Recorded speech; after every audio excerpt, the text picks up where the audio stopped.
Hello everybody, my name is Petr Koutný and today I'm going to show one of the most famous chess game of chess history, and I will show game Garry Kasparov Viswanathan Anand World Chess Championship match 1995. And without any doubt, at that time Garry Kasparov used to be one of the strongest chess player on the world, and I'm sure that he was the best. He is still best, he's chess legend and former world chess champion, but now let's come back to 1995 and let's see this famous chess game, because you will see something what I called chess beauty and a really amazing chess game. So let's enjoy, let's see, and maybe let's follow our YouTube chess channel, because we have plenty nice interesting chess videos, and just only with press follow you are our new follower and you are standing by us. So nothing special happened till now, because exactly here is the most interesting time of this game. Queen d3. This queen is attacking pawn on c3, and maybe black is asking for answer how white will defend this pawn on c3, but Garry Kasparov was not a defender. He was one of the greatest attacker, of course, one of the greatest, I mean Michal Tal and another great chess players, but Garry Kasparov was great in attack and he believed in compensation. Why he believed here in compensation? Because say two bishops, open position, and black has some issues on open files and piece placement. So say here should be some kind of compensation, but what is nice to remember, just imagine that you are playing World Chess Championship match of your life, and you are going to sacrifice pawn. If this is a sacrifice without compensation, you're losing game, you're losing chance to be world chess champion, and you're losing everything. So you have to be brave chess player, and you have to believe in yourself that you are playing the best moves and that you are able to keep compensation for a long time, because white is pawn down, and move by move he has to prove compensation, and he has to be aggressive, he has to attack blacks, and he has to be really sharp. So he played knight b3, and exactly here that's another interesting time of this game, because there is a rook on a1 for free. World Chess Championship match and a rook for free. If this variation it's not working, black is winning. So this variation has to work. If you believe that Garry Kasparov was great, this variation is working. So let's see what Garry has in mind. So yes, say black is taking, and now white has two options. One is to play queen f3 and to attack rook and knight, or first to go to h5 and after g6 just to play queen f3 with the same variation. That's a funny that maybe slight different is giving maybe big impact, and the direction of the game it's not the same. So for example here I'm sure that long castle makes sense. Now white won back at least exchange. Here is a check, and bishop e3. This position looks like a winning position for white. Yes, of course, there is plenty variation and plenty moves how black should play this position.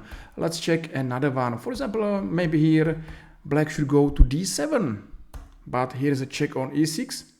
That sounds to me like a good answer. If this move is working, white is winning. So check and check and check, take, and bishop d2, and still because of black's king weakness, this position is lost for black. Maybe here is the rook e1. So too many threats, and I think that rook on a1 is hot to touch, hot to take, and for this reason Vishy played knight d4. Okay, Gary is on move and he played queen g4. So one more time he's leaving this rook for free, and it's up to black how he will play this position. Say knight to take on b3 is losing nearly immediately.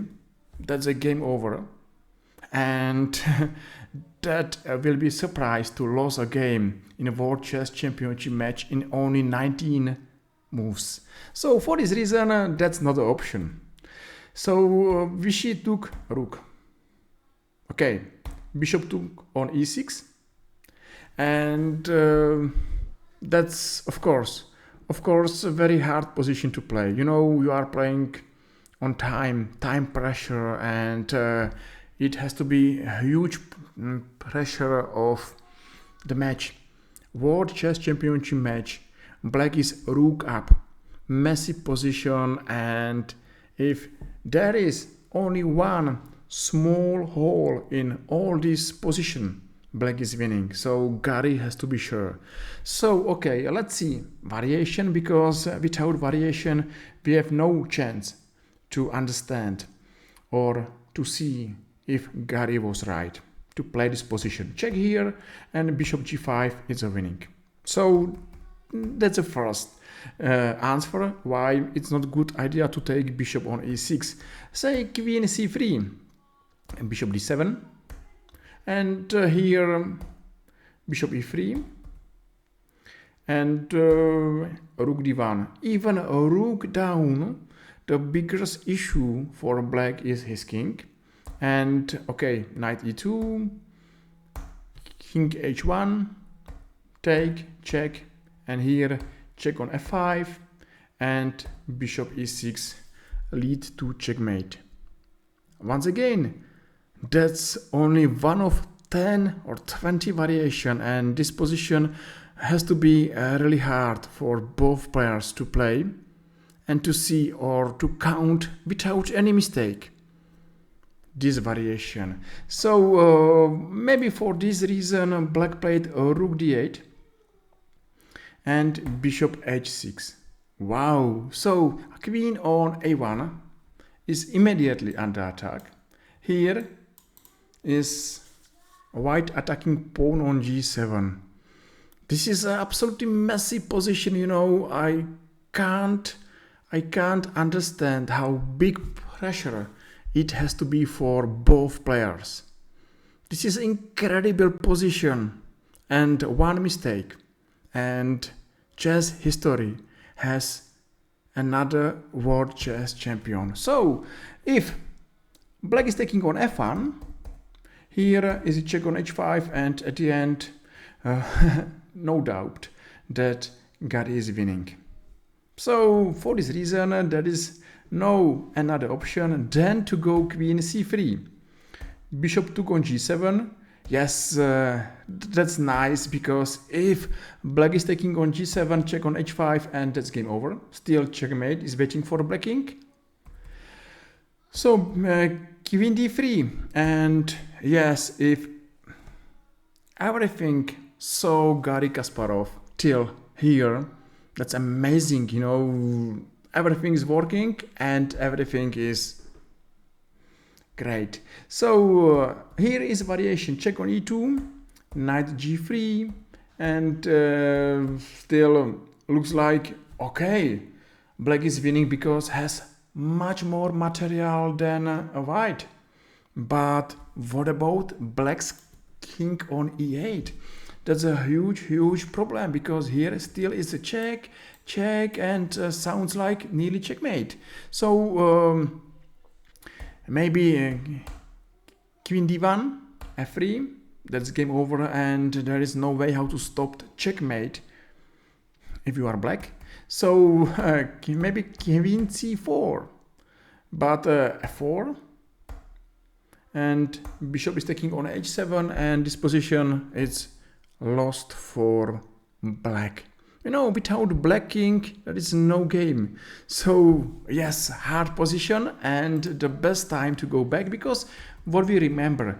We remember exactly here bishop c2, black took it on c3, knight, bishop, and now this rook was for free for first time, now for second time, and exactly here black took it on a1, Gary took on e6, and now he played bishop h6. So we know it, queen c3, and now queen d3. Okay, now what happened? Yeah, it was queen g6, and that was the last position what we remember. Bishop f6 and bishop e7, exchange, and maybe the best was to take first on e7, and after check bishop g4. I think that this position is simply winning for white because of black's king. It's good to remember that we have to have safe our king, because without king we are losing everything, even we have more pawns and more pieces and whatever. We have to be sure that our king is safe. So what happened here? Black took it on g4 and now on e7. If black will not be able to find strong counterplay, white is winning. 1, 2, 3, 4, 5, 1, 2, 3, 4. So at the end of this variation, white is pawn up, knight against the bishop, strong e5 pawn, and this is a nearly lost position for black. Okay, we are following World Chess Championship game, so black is still fighting, and he played move c6, f4, f5, and okay, bishop d1, and I think that yes, what's going on? Black's only last hope is to push his passed pawns and to find a counter attack.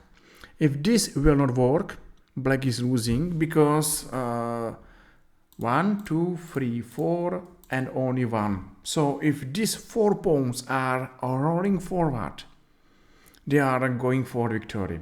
So okay, first, as is good to stop our opponent's counter attack, and then if our opponent will be without any chance to play, to save, it's good to push our pawns. So okay, let's see how Gary played. And a3, g4, no threats, everything is clear. Black is losing because there is no hope that black will push his pawns. His pawns are blocked even by rook and by bishop, and now it's time to push white's pawns. So nice king on e4, nice center, rook d8, and now one pawn is falling down, knight e6 and rook d5. If there is going rook exchange, game over immediately. So f5, king e3, g5, and rook d6, game over, and black resigned. Wow, what a game! That was a game, because, you know, since beginning Gary offered pawn, rook, and he still believed that he got full compensation. Oh my god, that was great performance and one of the best chess game ever I saw. Hopefully you saw a nice game, and hopefully you agreed that this is one of the most famous chess game ever, and if you believe, you should believe me that I will be happy for every new follower. So feel free and press follow and be our new follower. Thank you guys. Play chess, enjoy chess, and see you in our next YouTube video. Thank you and bye bye.